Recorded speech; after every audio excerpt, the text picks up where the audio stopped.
We are back in Alabama. Why? Well, because Alabama is a couple hours closer to my home than Mississippi. So, I figured I would come back to Alabama because I knew of exactly 0 birds in Mississippi, and I knew of exactly 0 birds in Alabama. But Alabama is, like I said, a couple hours closer to home, so that means tomorrow morning I can hunt for a little bit longer than I would be able to if I was in Mississippi. Well, this morning hasn't worked the way I wanted it to. One valley over from where I shot that bird, in Alabama. And I was thinking that if there's one bird there, there might be other birds in that vicinity. But this is real trashy up here. I just don't think they'd be here. And I haven't heard anything. I just called another bird gobbler right behind me.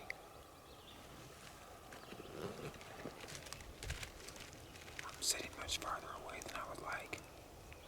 But it's so noisy in here I can't get closer. The leaves are so dry.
don't lie about these Alabama birds, bud.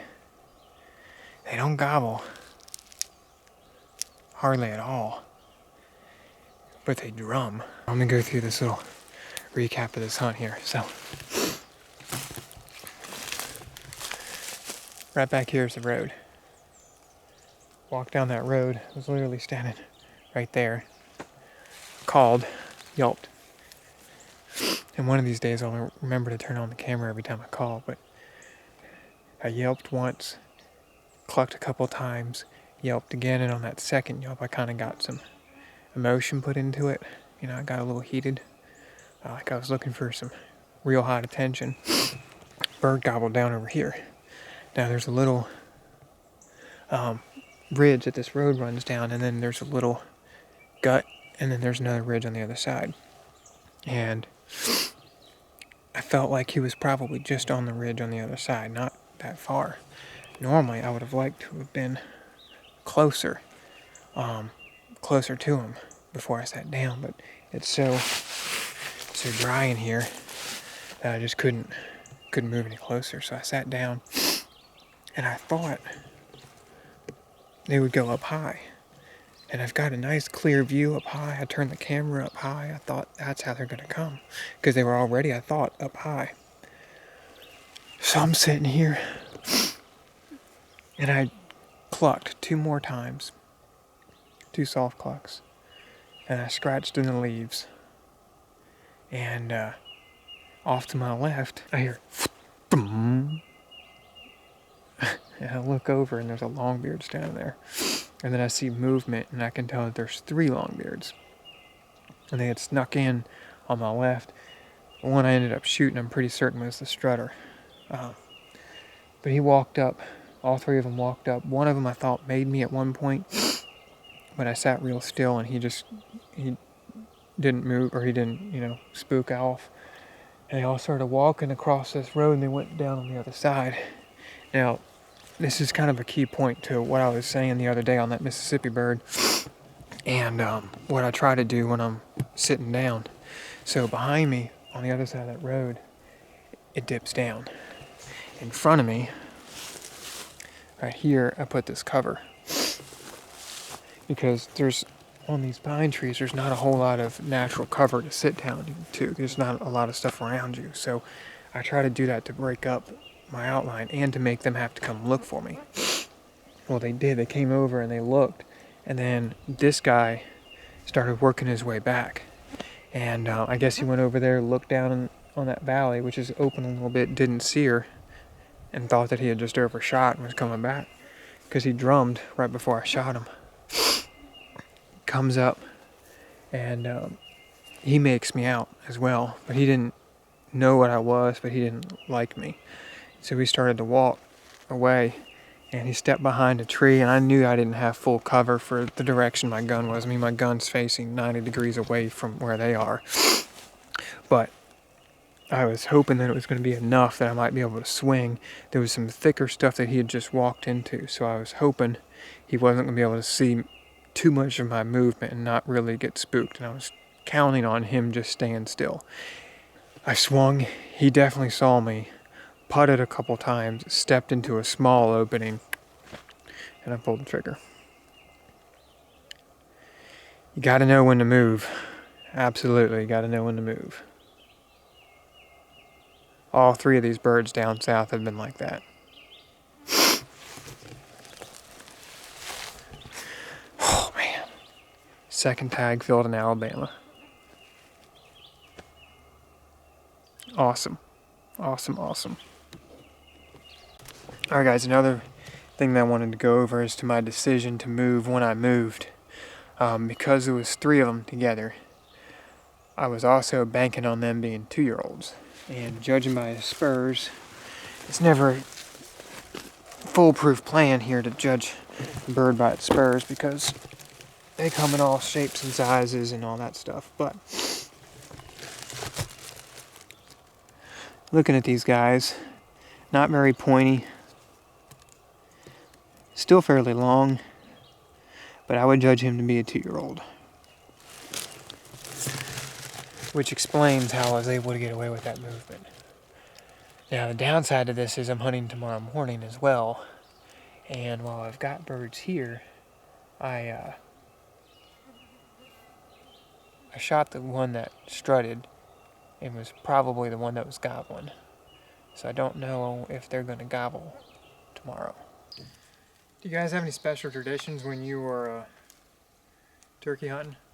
Or anything that you do that's different? If you do, drop a comment below. This is one of mine. This knife right here is an antler bone handle knife. Nothing special to it. It's got fairly cheap steel. It's sharp, but it doesn't hold an edge very well. But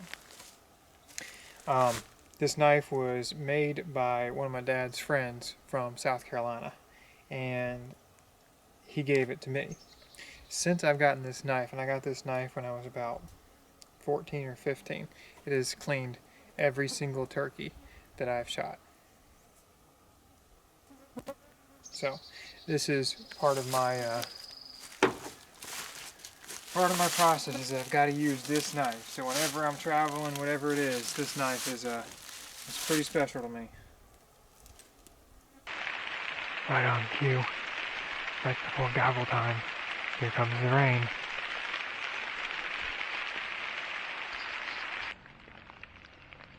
I'm pretty close to where I had seen this, where I shot that bird yesterday. So my plan is to just sit here for a little while and do some blind calling, because I haven't heard anything this morning.